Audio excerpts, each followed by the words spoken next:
오늘의 묵상의 말씀은 욥기서 30장 24절부터 보시겠습니다. 그러나 사람이 넘어질 때에 어찌 손을 펴지 아니하며 재앙을 당할 때 어찌 도움을 부르짖지 아니하리까. 고생의 날을 보내는 자를 위하여 내가 울지 아니하였는가.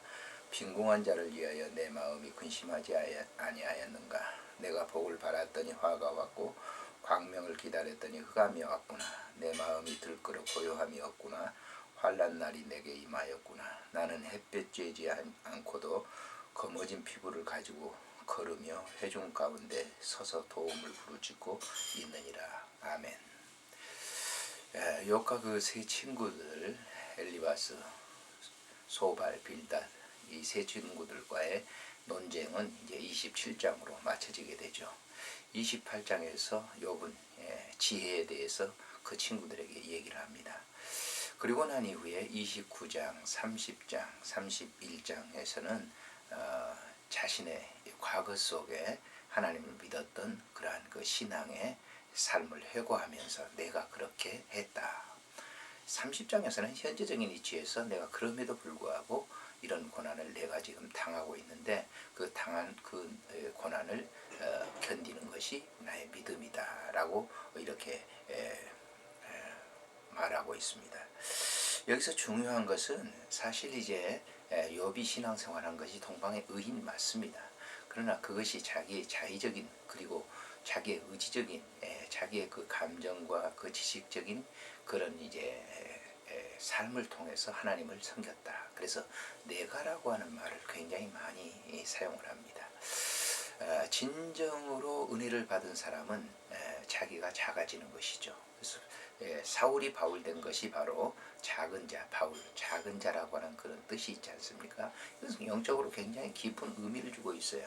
그래서 바울 사도의 그 은혜 받고 난 이후에 그는 자기 자신을 드러내는 일을 감추고 오직 예수 그리스도만이 자기의 모든 것이 된다고 하는 고백을 하는 것이죠. 사실 어떻게 보면 이런 점에서 욥은 자기 자신을 굉장히 이제 자랑을 하는데요.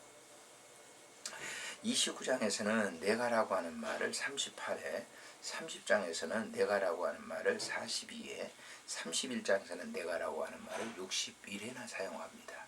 그래서 모두 141회나 이 3장에서 3장에서 내가 과거에 내가 그렇게 믿었던 것도 내가 믿음이라고 하는 것이죠.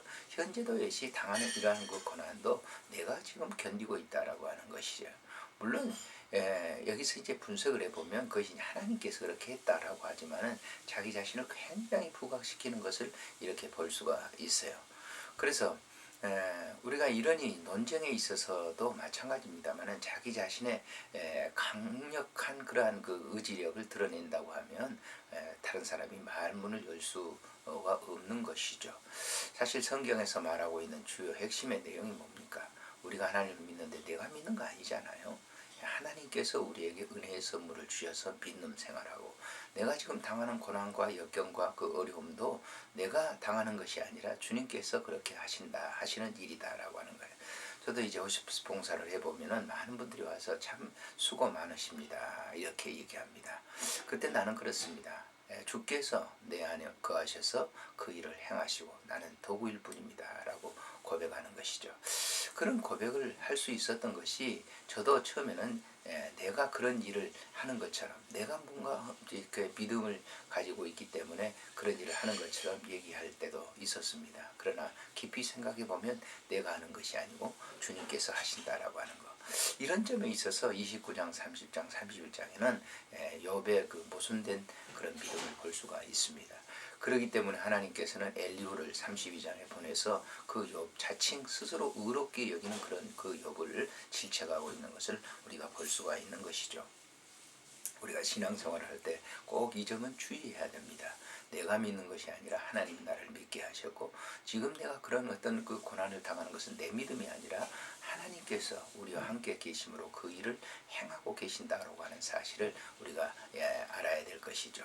그래서 이 욥기를 이렇게 묵상해 보면서 많은 사람들이 욥의 그 고난받는 그것 그 자기의 의지적인 그런 믿음을 갖다가 강조하는 그런 메시지를 많이 전하게 되는데 사실은 보게 되면 이것이 욥의 교만이었다라고 하는 것을 우리가 알 수가 있는 것이죠. 항상 믿음 생활은 겸허하게 내가 하는 것이 아니라 주님이 내 안에서 행하고 계시는 것이라고 하는 것을 인지하면서 그것이 올바른 은혜라고 하는 사실을 깨닫게 되는 것이죠.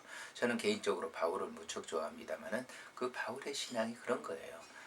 자기는 죽고 주님이 자기 안에 드러나고 살든지 죽든지 그리스도가 존귀하게 된다고 하는 그런 고백이 바울의 온전한 믿음의 고백이었다라고 하는, 하나님이 주신 그 믿음의 고백이었다라고 하는 걸 우리가 생각해 보면서 욥과 그 세 친구들의 논쟁 속에서 우리가 알아야 될 것이 무엇인가, 이 시간 잠시 생각해 보는 것도 매우 중요하리라 생각이 됩니다. 안녕히 계십시오.